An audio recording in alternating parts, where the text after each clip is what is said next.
প্রিয় অনলাইন শিক্ষার্থী বন্ধুরা, সকলকে আমার আন্তরিক অভিনন্দন ও সালাম।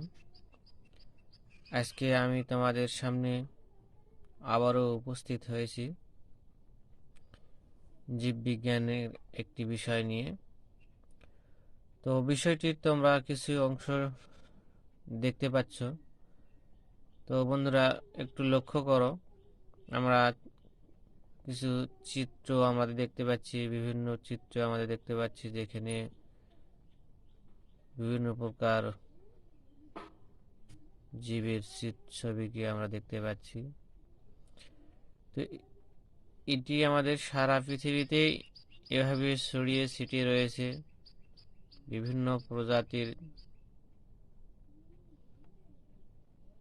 উদ্ভিদ এবং প্রাণী। তো বন্ধুরা, এই উদ্ভিদ এবং প্রাণীকে বৈচিত্র্যটাকে আমরা কি বলি? হ্যাঁ, নিশ্চয়ই তোমরা বুঝতে পারতেছো যে এই পৃথিবীতে অবস্থিত এই বিভিন্ন প্রজাতির বিভিন্ন আকার আকৃতির এই সকল জীবকে আমরা একত্রে আমাদের বলতে পারি বায়োডাইভার্সিটি বা জীব বৈচিত্র্য। তো আজকে আমরা এই জীব বৈচিত্র্য বিষয়টি নিয়ে আলোচনা করব। তো প্রথমে এই আলোচনার শুরুতেই আমরা যে বিষয়টি আগে জানবো যে জীব বৈচিত্র্যটা আমাদের কি। তো বন্ধুরা, তো জীব বৈচিত্র্য তো কি এটা তোমরা নিশ্চয়ই চিত্রতেও বুঝতে পেরেছো। তারপরে আমরা বলি এই আমাদের জড় ও জীব নিয়ে যেহেতু আমাদের এই পরিবেশ, সুতরাং সেখানে বিভিন্ন প্রকার জীব এবং অজস্র রকমের জড় পদার্থের সমাহার রয়েছে দুটি মিলেই। তাহলে আমাদের এই পৃথিবীতে আমাদের দেখা যাচ্ছে বহু রকমের জীব রয়েছে, এবং কত রকমের জীব রয়েছে সত্যি সত্যি বলতে গেলে এর সঠিক হিসাব দেওয়া আমাদের জন্য খুবই কষ্টকর। তবে এই যে প্রজাতি বলতে যাদের দৈহিক এবং জনন সংক্রান্ত যে চারিত্রিক যে সকল বৈশিষ্ট্যের পারস্পরিক সাদৃশ্যযুক্ত, অর্থাৎ যাদের মধ্যে মিল রয়েছে, যারা একই আমাদের পূর্বপুরুষ, তাদের আগের পূর্বপুরুষ একই, এরকম যাদের মিল রয়েছে তাদেরকে মূলত আমরা বলে থাকি প্রজাতি। তো এই প্রজাতি তার হিসেবে একে উপস্থাপন করা অনেকটা সহজতর, যারা একই পূর্বপুরুষ থেকে। এখন পর্যন্ত প্রায় আমাদের জানি যে প্রায় 13 লক্ষ আমাদের প্রাণী আমাদের এখন পর্যন্ত প্রায় এই পৃথিবীতে আবিষ্কৃত হয়েছে। যে এখন পর্যন্ত এই প্রজাতির বা সংখ্যাটা, যে প্রজাতিটার সংখ্যাটা কতটুকু, এটা আমাদের দেখা গেছে যে এখন পর্যন্ত এই হিসেবে সেটা প্রায় হলো আমাদের 13 লক্ষ।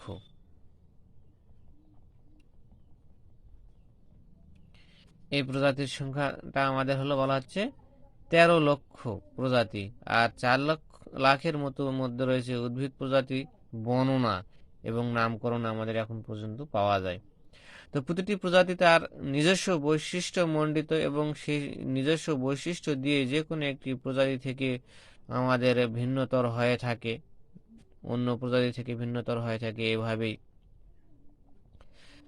যে কোনো একটি প্রজাতি অন্য সব প্রজাতি থেকে ভিন্ন, এবং এদেরকে সহজে শনাক্ত করাও যায়। যেমন কাঁঠাল একটি প্রজাতি, এবং এর বিশেষ বৈশিষ্ট্য দিয়ে একে অন্যান্য প্রজাতি থেকে আমাদের পৃথক করা সম্ভব হয়েছে। জীবদের মধ্যে বৈচিত্র্য থাকার কারণেই জীবজগৎকে লক্ষ লক্ষ প্রজাতিতে বিভক্ত করা সম্ভব হয়েছে। আবার মানুষ একটি প্রজাতি। বর্তমান পৃথিবীতে প্রায় 700 কোটি মানুষের বাস। এরা সবাই কিন্তু আবার হুবহু একই রকমের নয়, কোনো না কোনো বৈশিষ্ট্যে এরা পরস্পর পৃথক বা আলাদা থাকে। অর্থাৎ একই প্রজাতির অন্তর্ভুক্ত সদস্যদের মধ্যেও বৈচিত্র্য থাকে। তাই সংক্ষেপে বলতে গেলে পৃথিবীতে আমাদের বিরাজমান জীবগুলোর বা প্রাচুর্য বা যে ভিন্নতা, এই ভিন্নতাটাকেই আমাদের বলা হচ্ছে বায়োডাইভার্সিটি বা জীব বৈচিত্র্য। তো বন্ধুরা, আমরা দেখতে পাচ্ছি এখানে একটি উদাহরণের ক্ষেত্রে আমাদের এখানে স্পষ্ট আমাদের জানলাম সেই বিষয়টি হলো যে এই যে পৃথিবীতে আমাদের যত আমাদের মানুষ রয়েছে, সেই মানুষগুলোকে দেখতে একই রকম হয় না, এরা ভিন্নতা হয়। তো এই ভিন্নতা হওয়ার কারণ আমাদের যদি জানি, তাহলে এই ভিন্নতা হয় কি কি কারণে? এই ভিন্নতা হয় মূলত 3টি কারণে। একটা হলো প্রজাতিগত, অর্থাৎ এই যে একটা হলো আমাদের এই প্রজাতিগত, আর একটা হলো বংশগতীয়, আর একটি হলো আমাদের এই বাস্তুতান্ত্রিক বৈচিত্র্য। আমাদের এই তিনটে আমাদের বৈচিত্র্যগত আমাদের দেখে থাকি, এই তিনটা, একটা হলো প্রজাতি, একটা হলো বংশগতীয়, আর একটা হলো বাস্তুতান্ত্রিক। এই যে তিনটি বৈচিত্র্য, তো তার মধ্যে থেকে আমাদের প্রজাতিগত যে বৈচিত্র্যটা সেখানে বলা হচ্ছে যে প্রজাতিগত বৈচিত্র্য বলতে সাধারণত পৃথিবীতে বিরাজমান জীবগুলোর মোট প্রজাতির সংখ্যাকেই বোঝায়। তার পৃথকযোগ্য বৈশিষ্ট্যের কারণেই এক প্রজাতি অন্য প্রজাতির ভিন্নতা হয়, যেমন বাঘের সাথে হরিণের আকার, স্বভাব, হিংস্রতা, সংখ্যা, বৃদ্ধির ধরন ভিন্ন হয়ে থাকে। একে প্রজাতির সাথে অন্য প্রজাতির বিভিন্ন বিষয়ে ভিন্নতাই প্রজাতিগত বৈচিত্র্য। আর বংশগতীয় বৈচিত্র্য যদি আমাদের যাই, বংশগতীয় বৈচিত্র্য, তো একই প্রজাতিভুক্ত সদস্যদের মধ্যে অনেক বিষয়ে পার্থক্য দেখা যায়। যেমন একই প্রজাতি কিন্তু তাদের গড়ন, আকার, রোগ প্রতিরোধ এবং পরিবেশ প্রতিকূলতা সহ্য করার ক্ষমতা ভিন্ন। এই পার্থক্যগুলো তৈরি হয় তাদের জিন সংগঠনের, অর্থাৎ জিন যে তাদের দেহের মধ্যে যে গঠিত হয়, যে গঠন প্রক্রিয়াটা, সেই গঠন প্রক্রিয়াটার মাঝে আমাদের ভিন্নতার কারণে। কারণ জিনের মাধ্যমেই জীবের বংশগত বৈশিষ্ট্য বংশানুক্রমে সঞ্চারিত হয়। তাহলে প্রত্যেক বৈশিষ্ট্যের জন্য নির্দিষ্ট জিন থাকে, আর বিভিন্ন কারণে এই জিনের গঠন এবং বিন্যাসের মধ্যে পরিবর্তন হয়ে জীবের বৈশিষ্ট্যের পরিবর্তন হয় এবং নতুন প্রজাতির উদ্ভব হতে পারে। এই প্রক্রিয়ায় জীবের মধ্যে যে বৈচিত্র্য ঘটে তাকেই আমাদের বলা হয় বংশগতীয় বৈচিত্র্য। তো বংশগত বৈচিত্র্য যেমন আমার বন্ধুরা আরেকটি বিষয়, যেমন আমাদের একই পিতামাতার অনেকগুলো সন্তান থাকে, একই পিতামাতার অনেকগুলো ছেলে মেয়ে থাকে। তো দেখা যায় এই যে একই পিতামাতার আমাদের ছেলে মেয়ে অনেকগুলো হওয়ার পরে অনেকগুলো ছেলে মেয়ে, এই ছেলে মেয়ে যে সব ছেলে মেয়ের মাঝে কোনো প্রকার মিল থাকে না, সকলকেই আমাদের দেখতে পাই যে চেহারা, আকার, আকৃতিতে ভিন্নতা রয়েছে। এটাই হলো মূলত আমাদের বংশগতীয় বৈচিত্র্য। আর ইকোসিস্টেম বা বাস্তুতন্ত্র, যে ইকোসিস্টেমটা হলো কি, ইকোসিস্টেম হলো যে একই অঞ্চলে বসবাসকারী বিভিন্ন প্রকার জীব। তো একই অঞ্চলে বসবাসকারী বিভিন্ন প্রকার এই যে জীব, এই জীবগুলো আমাদের একই রকম হয় না। আবার দেখো আমাদের বাস্তুতান্ত্রিক মানে আমাদের আমাদের যদি কোনো একটা নির্দিষ্ট ভূখণ্ডকে চিন্তা করেও যদি আমাদের বলি যে এক একটা জায়গার যে বসবাসকারী যে সকল জীব রয়েছে, এই জীবের বৈচিত্র্যতা অন্য জীবের অন্য এলাকায় বসবাসকারী জীবের বৈচিত্র্য থেকে ভিন্ন। এটা হলো বাস্তুতান্ত্রিক বৈচিত্র্য। তো একটি বাস্তুতন্ত্রের ভৌত উপাদান, রাসায়নিক উপাদান এবং জৈবিক উপাদানগুলোর মধ্যে কোনো পরিবর্তন দেখা দিলে সেখানকার বাস্তুতন্ত্রের ভারসাম্য আমাদের ব্যাঘাত ঘটে। এসব পরিবর্তন অবশ্যই আমাদের খুবই ধীর গতিতে বাস্তুতান্ত্রিক, যেটা কারণ হঠাৎ করে কোনো একটা বাস্তু ইকোসিস্টেমের পরিবর্তন এভাবে হয় না। সাধারণত ইকোসিস্টেমের পরিবর্তনটা হয় অত্যন্ত ধীর গতিতে, মাস, বছর, এবারে যুগ, এইরকম অনেক সময় লাগে পরিবর্তনগুলো হতে হতে। তো এই পরিবর্তনের সাথে খাপ খাওয়ানোর জন্য, এই পরিবর্তনের সাথে আমাদের খাপ খাওয়ানোর জন্য আমাদের দেখা যাচ্ছে যে বসবাসরত যে সকল জীব বসবাস করে তাদের মধ্যেও কিছু পরিবর্তন হয়, ফলে এই জীব বৈচিত্র্যের সৃষ্টি হয়। তাহলে যখনই পরিবর্তন ঘটে এই বিভিন্ন প্রকার ভ্যারাইটির সৃষ্টি হয়, এটা কি তো আমরা বলতেছি কি জীব বৈচিত্র্য। তাহলে দেখা যায় বাস্তুতান্ত্রিক বৈচিত্র্যের ফলে আমাদের জীব বৈচিত্র্যের সৃষ্টি হচ্ছে। আর একটি ছোট পুকুরে বাস্তুতন্ত্রে যেসব উদ্ভিদ ও প্রাণীর বসতি গড়ে ওঠে তা নদীর বাস্তুতন্ত্র থেকে ভিন্ন। বন, তৃণভূমি, হ্রদ, নদী, জলাভূমি, পাহাড়, সাগর, মরুভূমি এবং প্রভৃতির বাস্তুতন্ত্রে এরকম বিভিন্ন বাস্তুতন্ত্রে যে সকল নিজস্ব বৈশিষ্ট্য সম্পন্ন একটা জীব আমাদের সম্প্রদায় গড়ে উঠছে এই বাস্তুতান্ত্রিক বৈচিত্র্যতার কারণে। তো বন্ধুরা, এই যে বাস্তুতন্ত্রে আমাদের যাতে, অর্থাৎ ইকোসিস্টেম যাতে ঠিক থাকে, এই ইকোসিস্টেমকে ঠিক রাখার জন্য বাস্তুতন্ত্রে আমাদের একটা প্রভাব কিন্তু আমাদের বেশ রয়েছে, যেটা আমরা খুব ভালোভাবে আমাদের বলতে পারি। যেমন পরিবেশের উপাদানগুলো পরস্পরের সাথে অঙ্গাঙ্গিভাবে সম্পর্কযুক্ত। তো পরিবেশ কিভাবে আমাদের পরিবেশের ভারসাম্য রক্ষার জন্য আমাদের কিন্তু এই জটিল সম্পর্কের সৃষ্টি হয়েছে, অর্থাৎ এই একজনের আমরা পরিবেশের প্রত্যেকটি উপাদান একটি উপাদান আরেকটি উপাদানের সাথে সম্পর্কযুক্ত, আর এই সম্পর্কযুক্ত যদি না হতো তাহলে দেখা যেত যে আমাদের পৃথিবীর যে আমাদের যে স্থায়িত্ব, এই স্থায়িত্বটা কিন্তু আরো নষ্ট হয়ে যেত এবং আরো দ্রুত এটা নষ্টের দিকে চলে যেত। তো সে কারণেই আমাদের এই বাস্তুতন্ত্র আমাদের প্রকৃতিগতভাবে সৃষ্টি হয়েছে। তো পরিবেশে যেসব জীব প্রাণীকে একসময় অপ্রয়োজনীয় বা আমাদের একেবারেই অবাঞ্ছিত খারাপ মনে করতাম, যাদের কোনো প্রয়োজন নেই মনে করতাম, তো বাস্তব ক্ষেত্রে দেখা যাচ্ছে যে না, এরকম আমাদের এদেরও পরিবেশের ক্ষেত্রে অনেক প্রভাব রয়েছে। তো পরিবেশে যেসব জীব বা প্রাণীকে আমাদের সবচেয়ে অপ্রয়োজনীয়, যেমন আমাদের বলতে পারি হয়তো আমাদের এলাকাতে বসবাস করতেছে আমাদের কাক, যে কাক আমাদের কি করে। তো বন্ধুরা, আমার এটাকে যদি চিন্তা করো যে কাক আমাদের কি করতেছে, যে আমাদের উচ্ছিষ্টাংশ যে সকল আমাদের ব্যবহার্য অনেক নোংরা ময়লা আবর্জনাকে আমাদের খাওয়ার পর পরিত্যক্ত হিসেবে ফেলে দেয়। তো মূলত এই কাক আমাদের কি করে, কাক আমাদের এই সকল ময়লা আবর্জনাগুলোকে খেয়ে আমাদের পরিবেশকে কিন্তু আমাদের দুর্গন্ধের হাত থেকে রক্ষা করে, ময়লাগুলোকে পরিষ্কার করে থাকে।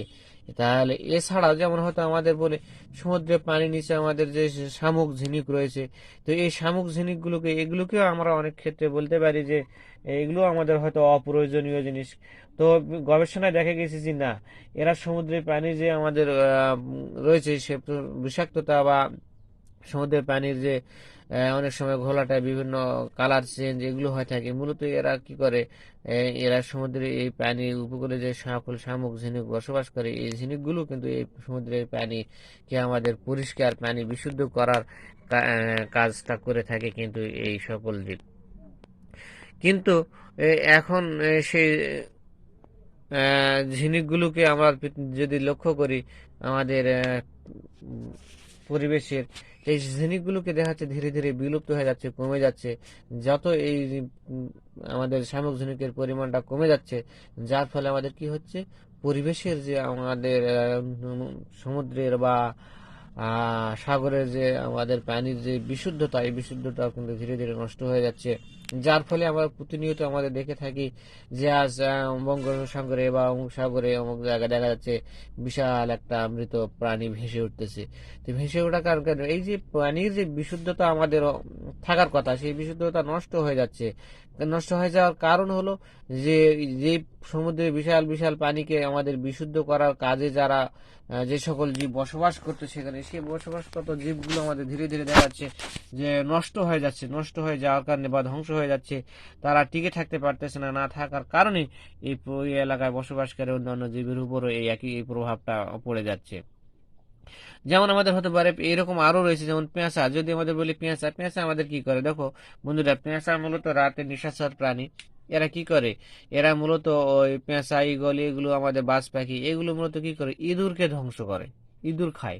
ইঁদুরকে গর্ত থেকে, বা আমাদের এক সময় দেখা যেত মাঠে মাঠে আমাদের প্রচুর আমাদের ঈগল বা বাজ পাখি বা আমাদের চিল বা এই জাতীয় পাখিগুলো আমাদের আকাশে অনেক দেখা যেত। কিন্তু বর্তমানে এদেরকে আমাদের দেখতে পাচ্ছি না। দেখতে না পাওয়ার ফলে আমাদের কি হচ্ছে, দেখো আমাদের বাসা বাড়ি থেকে শুরু করে মাঠে আমাদের বিভিন্ন প্রকার কীট পতঙ্গ, ইঁদুরের যে আমাদের ব্যাপকতা অনেক বেড়ে যাচ্ছে।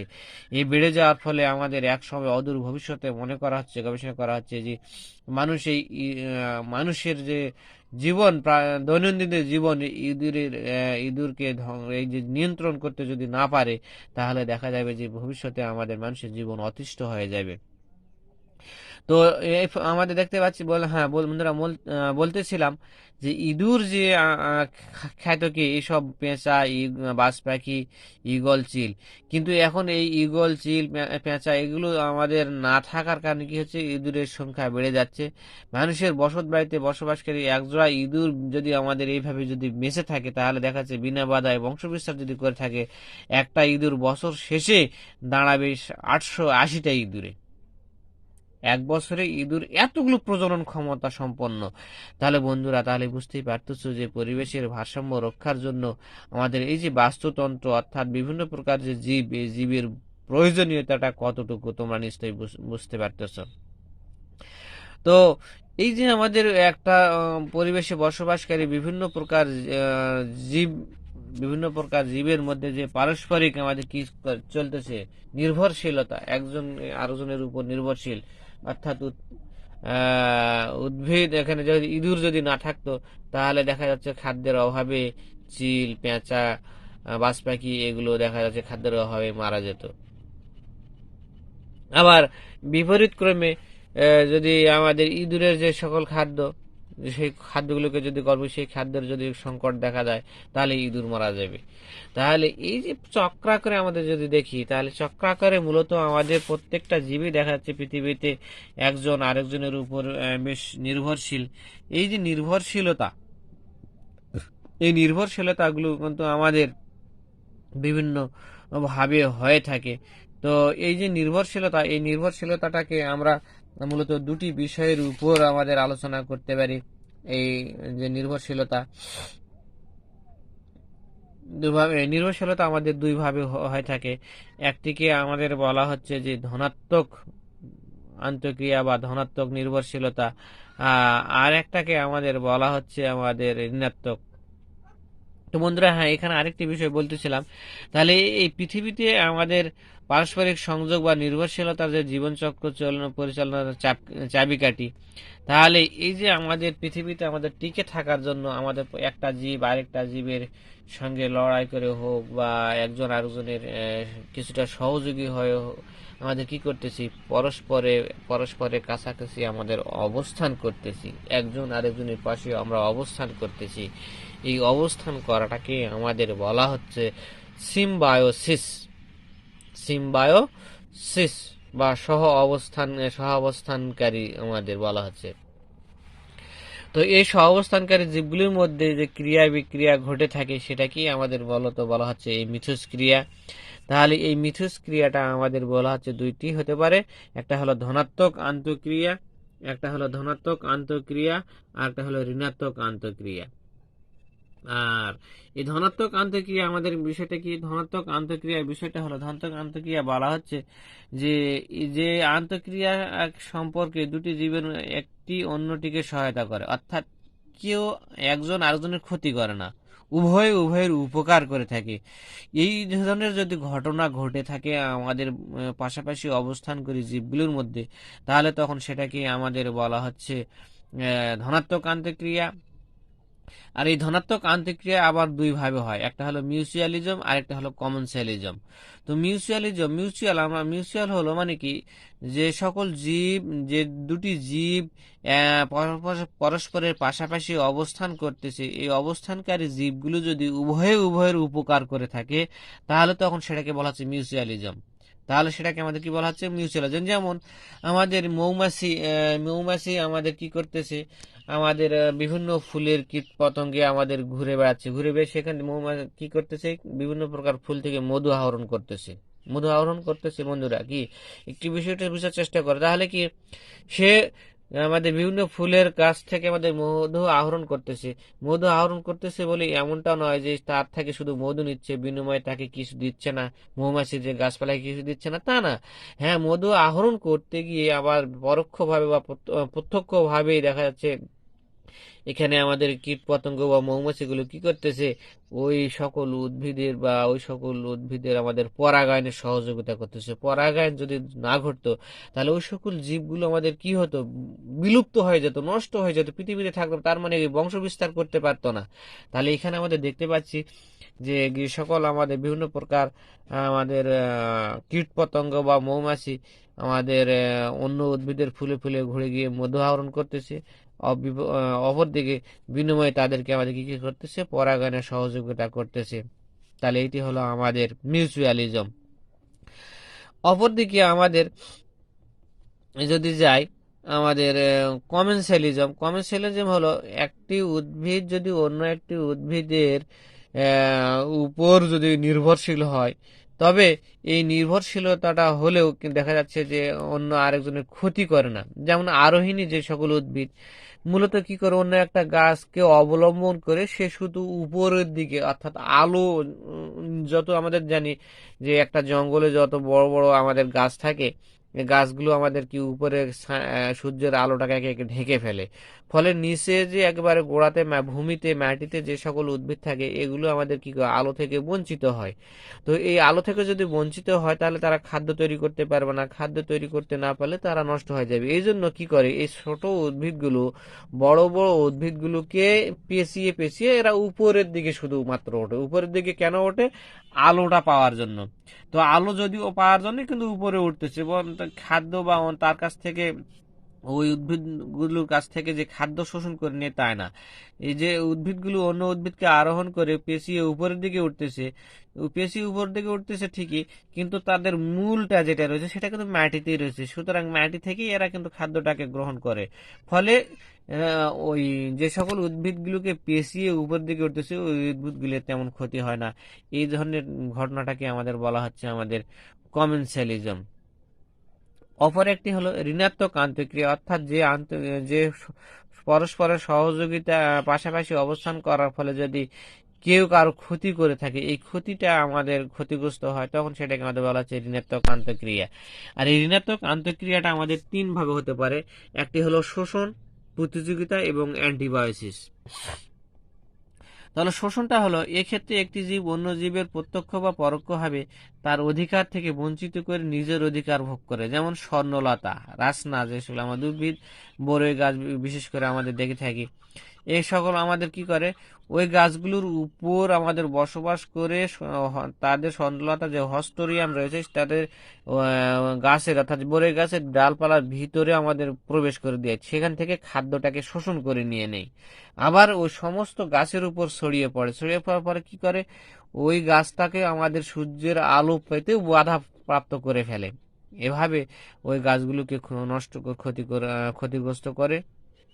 এটা হলো আমাদের শোষণ। যেমন এছাড়া শোষণের মধ্যে আরো একটা হয় যে আমরা যেমন কুকিল আমাদের বলে থাকি, কুকিল আমাদের কি করে, কাকের বাসায় গিয়ে আমাদের ডিম পাড়ে, ডিম পাড়ে কাকের বাসায় গিয়ে তার যে ডিমটা রয়েছে সেই ডিমগুলোকে খেয়ে ফেলে। আবার খেয়ে ফেলে তাকে আবার কি করতেছে, সে অনেক সময় আমরা শুনে থাকি যে তার বাসাতে গিয়ে আবার ডিমও পেড়ে থাকে। তাহলে ডিম যদি পেড়ে থাকে তাহলে কি করলো, একদিক থেকে কাকের ডিমগুলো খেয়ে ফেলো, অর্থাৎ কাকের কোনো বাচ্চা হচ্ছে না, আবার বিপরীতভাবে সে ডিম পাড়ে রাখে আসতেছে। তার মানে তার ডিমগুলোকে কাক নিজের ডিম মনে করে সেই ডিমগুলোকে তা দিয়ে ফুটাচ্ছে, বড় হয়ে গেলে দেখাচ্ছে সেটা তার বাচ্চা না, অন্য আরেকজনের বাচ্চা। তাহলে এভাবে আমাদের কি করে থাকে, অপরজনের ক্ষতিগ্রস্ত করে থাকে, নিজের কোনো উপকারিতা হয় না। এবারে প্রতিযোগিতা, কোন নির্দিষ্ট স্থানে আলো, বাতাস, পানি এবং খাদ্যের জন্য জীবগুলির মধ্যে আমাদের কি হয়, পরস্পরের একটা আমাদের প্রতিযোগিতা হয় থাকে। এই প্রতিযোগিতা সুবিধাজনক বৈশিষ্ট্য সম্পন্ন জীবসমূহ টিকে থাকে এবং অন্যরা বিতাড়িত হয় থাকে। এটি ডারউইনীয় আন্তঃপ্রজাতিক এবং অন্তঃপ্রজাতিক সংগ্রামের ভালো উদাহরণ। বিষয়টাকে একটু বোঝানোর জন্য এভাবে বলি, প্রতিযোগিতা যেমন আমাদের অনেকের বাড়িতে হাঁস মুরগি এই রয়েছে, তবে হাঁসের ক্ষেত্রে ঘটনাটা এরকম কম ঘটে। তো মুরগির ক্ষেত্রে যদি আমাদের দেখি অথবা উঠানে যদি আমরা কি করি, মুরগি অনেক সময় খাবার ছিটে দিই খাওয়ার জন্য, অনেক মুরগি। তো এই ক্ষেত্রে দেখা যায় কি করে, অনেক মুরগি যেগুলো সবল মুরগি, যারা দুর্বল আছে তাদেরকে ঠোকর দেয়, ঠোকর দিয়ে তাদেরকে দূরে তাড়িয়ে দেয়। তো দূরে তাড়িয়ে দিলে কি হয়, যারা দুর্বল রয়েছে সেই দুর্বলরা এখানে খাদ্যটা খেতে পারতেছে না, আর সবলরা বেশি করে খেয়ে নিচ্ছে। তাহলে কি হচ্ছে, এখানে প্রতিযোগিতা, ওই উঠানে আমার খাবারটাকে ছিটিয়ে দিলাম, এই খাবারটার জন্য কি করতেছে, বিভিন্ন প্রকার একই প্রজাতির মধ্যেও এই প্রতিযোগিতাটা হতে পারে। যেমন মুরগির মধ্যে প্রতিযোগিতা, আবার ওই খাবারটাকে খাওয়ার জন্য দেখো পাশে আকাশ থেকে উড়ে আসতেছে হয়তো বুলবুলি বা কাক, অন্য আমাদের পাখিও আমাদের ওখানে আসতে পারে ওই খাবারটাকে গ্রহণ করার জন্য। তখন এই খাবার গ্রহণ করা আসে যে গ্রহণ করতে আসতে গিয়ে দেখা গেল যে একজন হয়তো খাবারটাকে গ্রহণ করতে পারতেছে, অন্যজন গ্রহণ করতে পারতেছে না, তাহলে খাবারের জন্য এখানে প্রতিযোগিতা। আর এই প্রতিযোগিতা করতে গিয়ে যারা সবল তারা টিকে থাকবে, আর যারা দুর্বল তারা এখানে পৃথিবী থেকে বিলুপ্ত হয়ে যাবে, নষ্ট হয়ে যাবে। আরেকটি হলো অ্যান্টিবায়োসিস। একটি জীব কর্তৃক সৃষ্ট জৈব রাসায়নিক পদার্থের কারণে যদি অন্য জীবের বৃদ্ধি বা বিকাশ আংশিক বা সম্পূর্ণরূপে বাধাপ্রাপ্ত হয় অথবা মৃত্যু ঘটে, তখন সেই প্রক্রিয়াকে আমরা বলা হচ্ছে অ্যান্টিবায়োসিস। যেমন অণুজীব জগতে এ ধরনের সম্পর্ক অনেক বেশি দেখা যায়। আলেকজান্ডার ফ্লেমিং এর পেনিসিলিনের অ্যান্টিবায়োটিক আবিষ্কারের পিছনে ছিল এই পেনিসিলিন ছত্রাক কর্তৃক একটি কালচার প্লেটে রাখা ব্যাকটেরিয়াগুলোর অ্যান্টিবায়োসিস।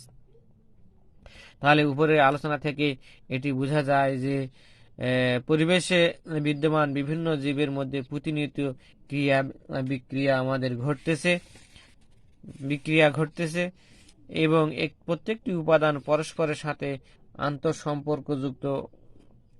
এই সম্পর্ক দিয়ে কেউ লাভবান হচ্ছে, আবার কেউ ক্ষতিগ্রস্ত